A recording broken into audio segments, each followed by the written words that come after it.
दोस्तों, अगर आप भी एक एक्सेल यूजर हो या माइक्रोसॉफ्ट एक्सेल को अपने प्रोफेशनल और पर्सनल वर्क के लिए यूज करते हो, तो आज की वीडियो आप सभी के लिए काफी ज्यादा इंपॉर्टेंट होने वाली है। क्योंकि आज की इस वीडियो के अंदर हम लोग माइक्रोसॉफ्ट एक्सेल से रिलेटेड कुछ ऐसी अमेजिंग ट्रिक्स सीखने वाले हैं जो हो सकता है कि आप लोगों को नहीं पता हो। अगर आप इन ट्रिक्स को सीखते हो तो आप एक प्रोफेशनल एक्सेल यूजर की तरह काम कर सकते हो। इनके हेल्प से आप अपने डेटा को प्रोटेक्ट कर सकते हो और जल्दी में भी काम कर सकते हो। तो एक बात तो क्लियर है कि ये वीडियो आप सभी के लिए काफी ज्यादा यूजफुल और इन्फॉर्मेटिव होने वाली है। तो मेक श्योर कि इस वीडियो को आप एंड तक जरूर देखें और इस वीडियो का कोई भी पार्ट मिस ना करें। तो चलिए बिना देर किए आते हैं कंप्यूटर स्क्रीन पर और शुरू करते हैं इस वीडियो को। तो नॉर्मली हम लोग आते हैं कंप्यूटर स्क्रीन पर और मैंने ऑलरेडी एक्सेल ओपन किया हुआ है और इस फाइल के ऊपर हम लोग ट्रिक्स को समझने वाले हैं। आज की वीडियो में जो पहली ट्रिक हम लोग समझने वाले हैं, उस ट्रिक के अंदर हम लोग ये समझेंगे कि हम लोग कैसे एक एक्सेल फाइल को प्रोटेक्ट कर सकते हैं जिससे कि कोई दूसरा पर्सन हमारी फाइल को बिना हमारी परमिशन के ओपन ना कर सके। तो कभी भी अगर आप एक्सेल के अंदर काम कर रहे हैं और आपको अपनी फाइल को प्रोटेक्ट करना है, तो उसके लिए हमको क्या करना है, सबसे पहले हमें अपनी फाइल को ओपन करके रखना है। हमें जाना है यहाँ फाइल सेक्शन के अंदर। यहाँ आने के बाद आप जब अपनी फाइल को सेव करेंगे तो आपको जाना है सेव एज के अंदर। सेव एज के अंदर जाने के बाद ये आपसे लोकेशंस पूछता है कि किस लोकेशन में आप अपनी फाइल को सेव करना चाहते हैं। तो जैसे मैं यहाँ पे कर लेता हूँ दिस पीसी में किस लोकेशन में हमें सेव करना है, मैं इसको सेव करना चाहता हूँ डॉक्यूमेंट्स में। तो यहाँ हम डॉक्यूमेंट्स में क्लिक करेंगे। यहाँ क्लिक करने के बाद आप यहाँ पर देखेंगे बेसिकली सेव एज के पोर्शन के अंदर आपको यहाँ एक ऑप्शन देखने को मिलेगा जिसमें लिखा रहेगा टूल्स। आपको नॉर्मली यहाँ पर जाना है। यहाँ आने के बाद आपको जनरल ऑप्शंस में क्लिक कर देना है। यहाँ पे आप देखेंगे, यहाँ पे जो पासवर्ड पूछ रहा है आपसे, ये पूछ रहा है पासवर्ड टू ओपन। यहाँ पे मुझे एक पासवर्ड देना है 123। मैं एक पासवर्ड लिख देता हूँ इसके अंदर। ये पासवर्ड है ओपन करने के लिए, कि कोई भी अगर इस फाइल को ओपन करना चाहता है तो वो किस पासवर्ड के जरिए इसको ओपन कर सकता है। तो यहाँ मैंने लिखा 123।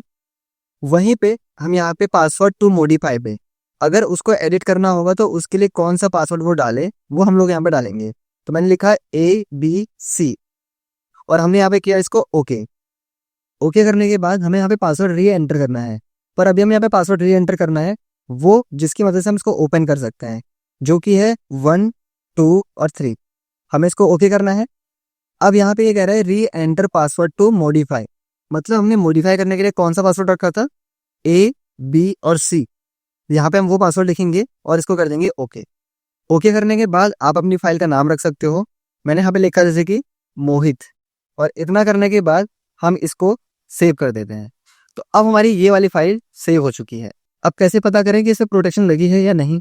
तो हम एक काम करते हैं, इस फाइल को क्लोज करते हैं और दोबारा से इसी फाइल को हम ओपन करते हैं, जिसके लिए हम फाइल सेक्शन में चले जाते हैं। अगर हमने ऑलरेडी एक्सेल ओपन करके रखा है तो फिर हम लोग यहाँ पे ओपन में क्लिक करते हैं और जो लेटेस्ट फाइल मैंने अभी सेव की है वो है ये वाली, इस पर हम क्लिक करते हैं। अब जैसे हम लोग यहाँ पे क्लिक करेंगे, यहाँ पे लिखा रहा है कि ये फाइल जो है वो प्रोटेक्टेड है। तो इसको ओपन करने के लिए हम यहाँ पासवर्ड डालेंगे 1 2 3, फिर हम इसको ओके करेंगे। अब यहाँ पे आप देख सकते हो दोबारा से ये पासवर्ड पूछ रहा है, पर ये जो पासवर्ड पूछ रहा है वो पूछ रहा है मॉडिफाई करने के लिए। तो अगर मैं इसको सिर्फ रीड ओनली पे क्लिक कर दूं, उससे ये होगा कि हमारे पास ये फाइल ओपन तो हो जाएगी पर इसमें एडिटिंग नहीं हो सकती है। देखिए मैं यहाँ पे कुछ टाइप करता हूँ 1 2 3 4 5, ये मैंने इसमें काम किया और इसको करने के बाद मैं इसे सेव करना चाहता हूँ। तो हम फाइल पे गए और यहाँ पे हम इसको करते हैं सेव। तो जब भी हम इसको सेव करेंगे ना, आप देखोगे एक्सेल बोलेगा कि ये फाइल हम सेव नहीं कर सकते क्योंकि ये सिर्फ एक रीड ओनली फाइल है। तो सेव करने के लिए आपको क्या करना पड़ेगा कि जब भी आप इस फाइल को ओपन करेंगे उस टाइम पे आपको पासवर्ड डालना होगा मॉडिफाई करने के लिए भी। दोबारा से इसको हम ओपन करते हैं, हम जाते हैं फाइल ऑप्शन में, फिर हम लोग यहाँ पे आके इसी फाइल पर क्लिक करते हैं, पासवर्ड डालते हैं यहाँ पे 1 2 3 और ओके करते हैं। फिर मॉडिफाई करने के लिए हम पासवर्ड डालेंगे ABC और अब मैं इसको ओके करता हूँ। इस बार मैंने इसको रीड ओनली नहीं किया है, मैं यहाँ पे नॉर्मली कुछ काम करता हूँ जिसमें मैंने 1 और 2 लिखा और हमने यहाँ पे इसको ड्रैग कर दिया नीचे तक। इतना करने के बाद अब मैं इसको सेव करना चाहता हूँ। हम फाइल ऑप्शन में गए, हमने सेव में क्लिक किया और हमारी फाइल इस तरीके से सेव भी हो जाएगी। तो इस तरीके से आप अपनी किसी भी एक्सेल फाइल को प्रोटेक्ट कर सकते हो और रेस्ट्रिक्शन लगा सकते हो कि कोई भी अननोन पर्सन या जो भी जिसे आप फाइल को छुपाना चाहते हैं कि वो इसको ओपन ना कर पाए, तो वो इस फाइल को ओपन नहीं कर पाएंगे। चलिए इसी के साथ हम लोग सेकंड ट्रिक की तरफ पहुंचते हैं। अब सेकंड ट्रिक में हम लोग देखने वाले हैं कि अगर हम लोग किसी एक्सेल डेटा पर काम कर रहे हैं और हम लोगों को किसी पर्टिकुलर शीट को प्रोटेक्ट करना होता है। जैसे मेरे पास ये अभी एक शीट है और ऐसे ही मैं 1-2 शीट इसमें और इंक्लूड करता हूँ। सपोज़ मैंने शीट नंबर 2 ऐड कर दी, शीट नंबर 3 मैंने यहाँ पे ऐड किया और शीट नंबर 4 मैंने यहाँ पे ऐड किया। अभी क्या है, अभी ये है कि मैं नॉर्मली अगर शीट नंबर 1 पे कुछ लिखता हूँ तो ये काम करेगा। मैं शीट नंबर 2 पे जाता हूँ तो वहाँ पे भी कुछ ना कुछ काम अगर करेंगे तो ये अप्लाई होगा। 3 पे जाते हैं वहाँ पे भी करेंगे तो वहाँ पे भी होगा। तो हम ये चाहते हैं कि किसी पर्टिकुलर शीट को हम प्रोटेक्ट कर पाएँ। तो उसके लिए आपको क्या करना होता है, आपको जिस शीट को प्रोटेक्ट करना है, उसी शीट के बॉटम में आपको यहाँ पे राइट क्लिक प्रेस करना है। यहीं पे आपको एक ऑप्शन देखने को मिल जाएगा प्रोटेक्ट शीट। एक तो आपको यहाँ देखने को मिल जाएगा, दूसरा आप यहाँ रिव्यू के अंदर जाएँगे। रिव्यू के अंदर यहाँ लिखा रहता है प्रोटेक्ट शीट। अगर आप यहाँ पे क्लिक करेंगे तो यहाँ पर भी आप शीट को प्रोटेक्ट कर सकते हैं। अब यहाँ पे आपको कितना एरिया प्रोटेक्ट करना है वो यहाँ से आप बता सकते हैं। तो मैंने 2 ऑप्शन पे चेक रखा हुआ है, सेलेक्ट लॉक्ड सेल और सेलेक्ट अनलॉक्ड सेल। हमने इस सेल पे जितनी सेल लॉक कर रखी है या अनलॉक कर रखी है हम सभी को सेलेक्ट तो कर सकते हैं, पर बाकी कोई काम नहीं कर सकते। हमने किसी पे भी चेक नहीं रखा। अगर हम किसी पर्टिकुलर ऑप्शन पे चेक रखते हैं तो उससे ये होता है कि हम वो वाला काम कर सकते हैं, बाकी नहीं कर सकते। तो अभी मैं कोई चेंजेस नहीं कर रहा हूँ। मैं नॉर्मली यहाँ पे लिखता हूँ 1, पासवर्ड देता हूँ और फिर ओके करता हूँ। पासवर्ड को कंफर्म करने के लिए दोबारा से हम 1 लिखेंगे और फिर ओके करेंगे। अब ये शीट प्रोटेक्ट हो चुकी है। मैं एक काम करता हूँ, मैं इस डेटा को डिलीट करने की कोशिश करता हूँ। यहाँ पे हम जैसे ही कुछ एक्शन अप्लाई करेंगे तो एक्सेल उसको अप्लाई नहीं करने देगा। नॉर्मली मैं यहाँ पे कुछ टाइप करने की कोशिश करता हूँ तो हम लोग एक्सेल के अंदर कुछ टाइप भी नहीं कर सकते हैं। और अगर हम लोगों को काम करना है तो हमें शीट को अनप्रोटेक्ट करना होगा, जिसके लिए हम राइट क्लिक प्रेस करेंगे। यहाँ एक ऑप्शन आ जाएगा अनप्रोटेक्ट का, हम पासवर्ड डालेंगे जो हम लोगों ने सेव करते वक्त रखा था यहाँ पे और हम ओके कर देंगे। अब अगर हम कुछ लिखना चाहते हैं इसके अंदर तो वो हम इजीली लिख सकते हैं। तो इस ऑप्शन के जरिए आप अपनी किसी भी शीट को प्रोटेक्ट कर सकते हैं। अब इसके साथ ही हम लोग आगे बढ़ते हैं और देखते हैं अपनी आज की अगली ट्रिक। अब तीसरी ट्रिक में हम लोग ये सीखने वाले हैं कि अगर हम लोगों ने एक्सेल का ओवरऑल पार्ट लॉक किया हो और हम ये चाहते हैं कि किसी पर्टिकुलर एरिया में हम काम कर सकें, या मैं किसी को फाइल शेयर कर रहा हूँ और मैं उसे ये कह रहा हूँ कि आपको बाकी चीज़ें चेंज करने की ज़रूरत नहीं है, बस आप इतना पोर्शन सेलेक्ट करके चेंज कर सकते हो और वो पोर्शन ही मैं उसको अलाउ करना चाहता हूँ। तो उसके लिए मुझे एक रेंज प्रोवाइड से करनी होगी, जहाँ पे मैं एक काम करता हूँ। अभी मैं नॉर्मली क्वांटिटी वाला जो रेंज है उसे मैं डिलीट कर देता हूँ, ठीक है। इसे डिलीट करने के बाद मैं ये चाहता हूँ कि कोई भी पर्सन जिसको मैं फाइल शेयर करूँ वो इसी एरिया में काम कर पाए और बाकी जगह काम ना कर पाए। तो उसके लिए हमें क्या करना होगा, हमें जाना होगा रिव्यू सेक्शन के अंदर। रिव्यू टैब के अंदर हमें यहाँ एक ऑप्शन देखने को मिलता है अलाउ एडिट रेंजेस। यहाँ पे हम क्लिक करते हैं। क्लिक करने के बाद हम लोग इसको एक नई रेंज प्रोवाइड कर रहे हैं, इसलिए हम लोग यहाँ न्यू ऑप्शन में क्लिक करते हैं। हम अपनी रेंज का कुछ नाम भी दे सकते हैं। तो मैंने यहाँ पे लिखा कि क्वांटिटी वाली रेंज में इसको दे रहा हूँ।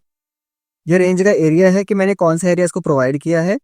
उसके बाद रेंज का पासवर्ड, अगर आप रेंज का भी पासवर्ड देना चाहते हो ना तो यहाँ पे आप वो भी डाल सकते हो। उससे ये होगा कि अगर आप किसी को फाइल शेयर कर दोगे तो वो इसको भी तब एडिट कर पाएगा जब उसके पास पासवर्ड होगा। अगर पासवर्ड उसके पास नहीं होगा तो वो इसका एडिट नहीं कर सकता। तो अभी हम लोग बिना पासवर्ड के आगे बढ़ते हैं। हम लोग इसको ओके करते हैं। ओके करने के बाद आपको जस्ट अप्लाई नहीं कर देना है, आपको एक और चीज़ करनी है। आपको प्रोटेक्ट शीट में दोबारा से जाना है और यहाँ पे पासवर्ड देना है।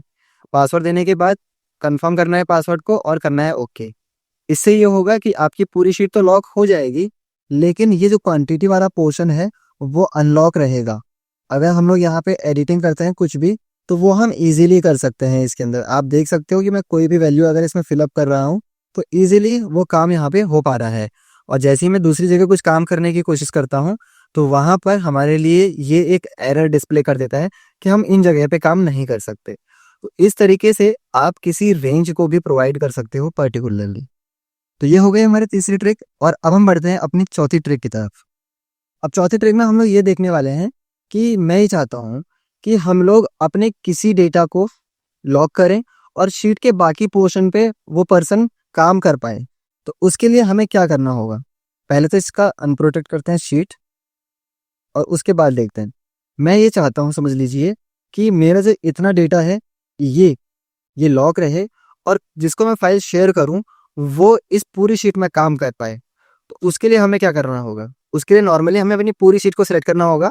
हम यहाँ भी क्लिक कर सकते हैं और कंट्रोल ए भी कर सकते हैं। हमारी पूरी शीट हो जाएगी सेलेक्ट। सेलेक्ट होने के बाद आपको कीबोर्ड से प्रेस करना है कंट्रोल 1, जिससे आपका फॉर्मेट सेल ऑप्शन खुल जाएगा। यहाँ पे आपको प्रोटेक्शन में चले जाना है और यहाँ से आपको लॉक्ड वाला पोर्शन दिखेगा, आपको इसको हटा देना है। ठीक है, इतना करने के बाद अब आपको जितना एरिया लॉक चाहिए आपको उतना एरिया सेलेक्ट कर लेना है।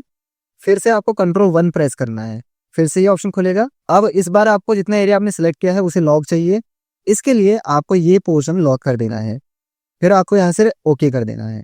ठीक, इतना करने के बाद आपको शीट 1 पर जाना है, प्रोटेक्ट शीट में जाना है और पासवर्ड देना है और करना है ओके, फिर पासवर्ड देना है और कर लेना है कंफर्म। इतना करने के बाद एक बार ट्राई करते हैं क्या हम लोग यहाँ काम कर सकते हैं। ऑब्वियसली मैं यहाँ पर काम कर सकता हूँ। यहाँ पे क्या हम काम कर सकते हैं, हम यहाँ पर भी काम कर सकते हैं। तो आप देख सकते हो कि मैं शीट के किसी भी एरिया में जाऊं तो वहां पे मैं काम कर सकता हूं। पर क्या हम इन लोकेशन पे काम कर सकते हैं, मैं इसको सेलेक्ट करके डिलीट करने की ट्राई करता हूं तो यहाँ पर हम काम नहीं कर सकते।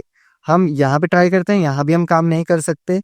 हम यहाँ ट्राई करते हैं तो यहाँ भी हम काम नहीं कर सकते हैं। तो इस तरीके से आप अपने पर्टिकुलर एरिया को लॉक भी कर सकते हो। तो ये हो गए हमारे 4 ट्रिक जो हैं प्रोटेक्शन से रिलेटेड।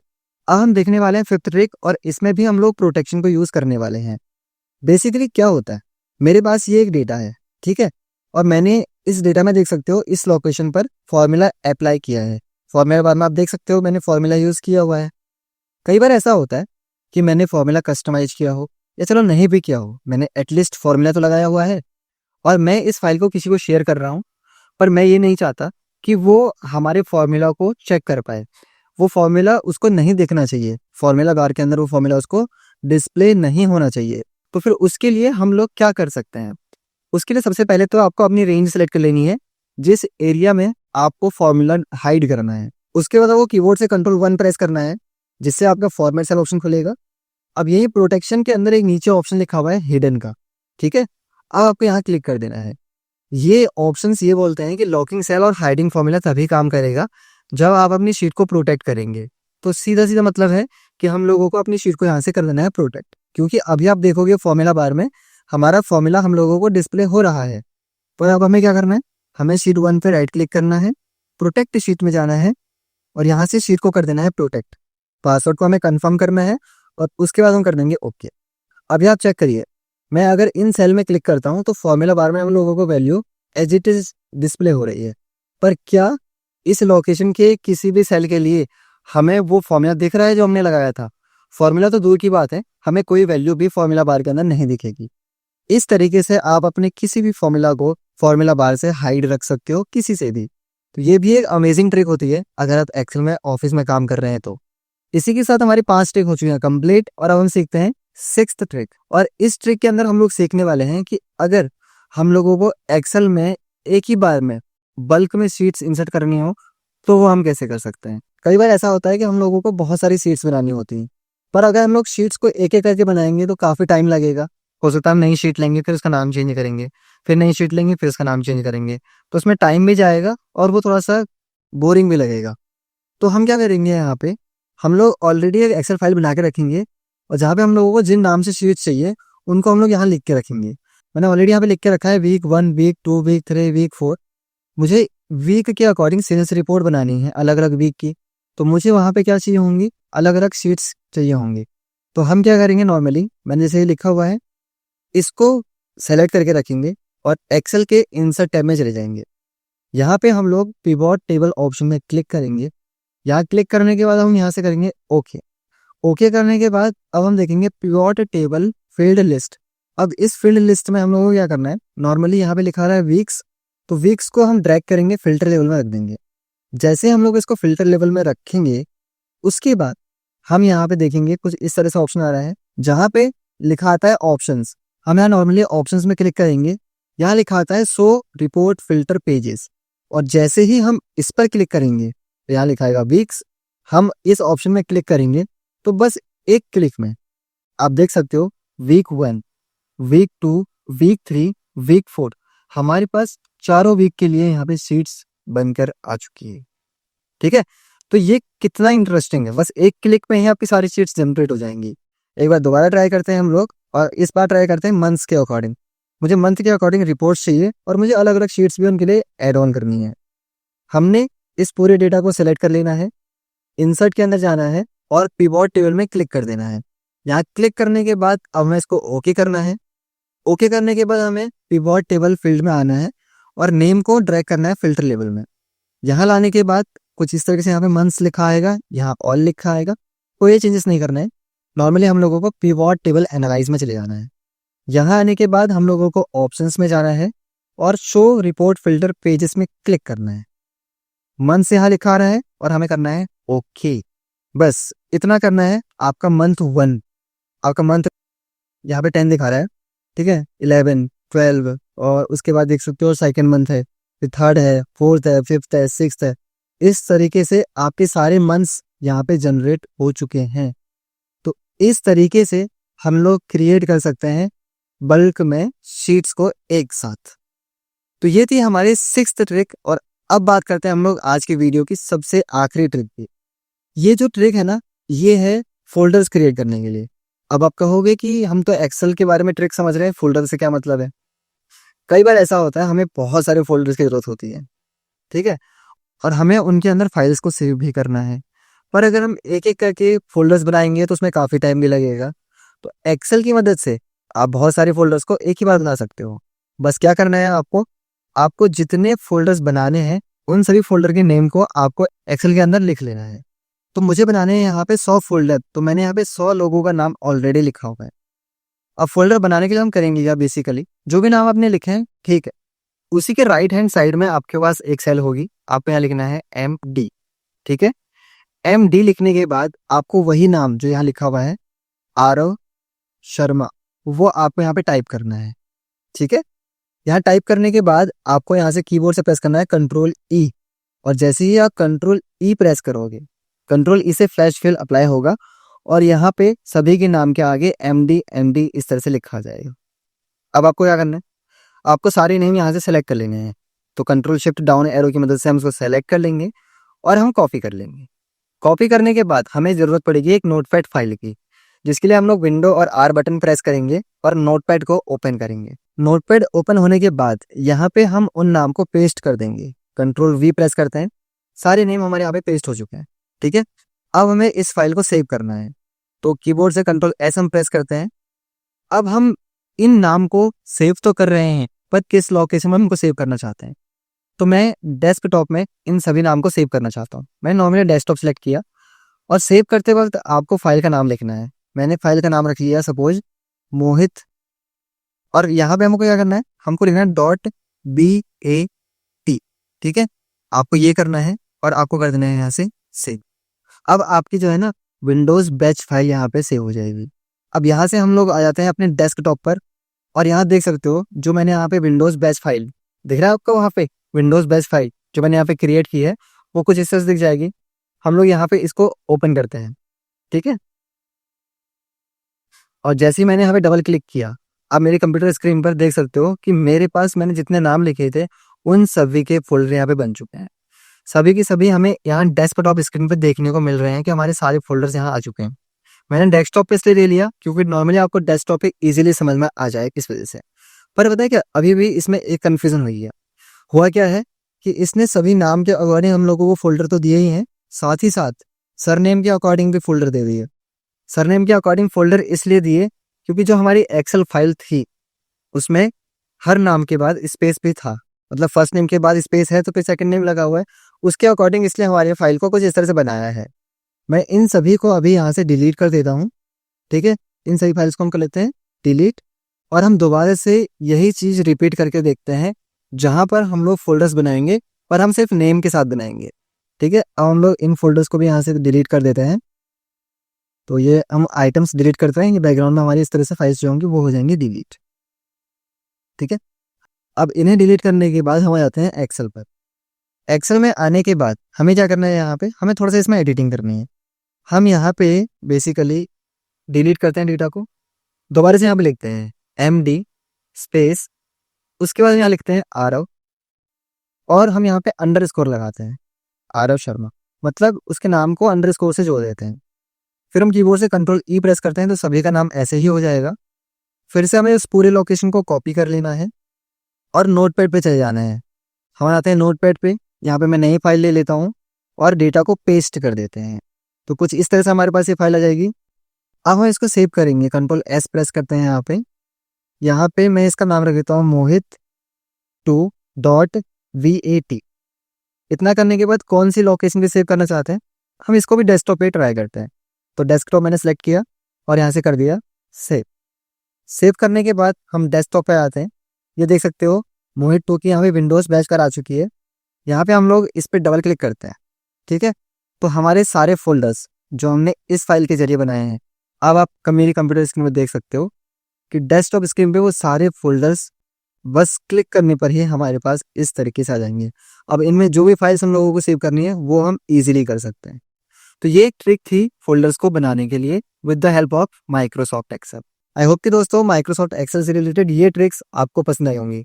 दोस्तों अगर आपको वीडियो अच्छी लगी हो तो प्लीज़ इस वीडियो को एक लाइक करें और ज़्यादा से ज़्यादा इस वीडियो को शेयर करें। और अगर आपको कोई भी डाउट हो या फीडबैक देना हो तो उसके लिए आप कमेंट बॉक्स में कमेंट जरूर करें। मिलते हैं इसी तरीके की एक अमेजिंग वीडियो के साथ नेक्स्ट वीडियो में। तब तक के लिए थैंक यू।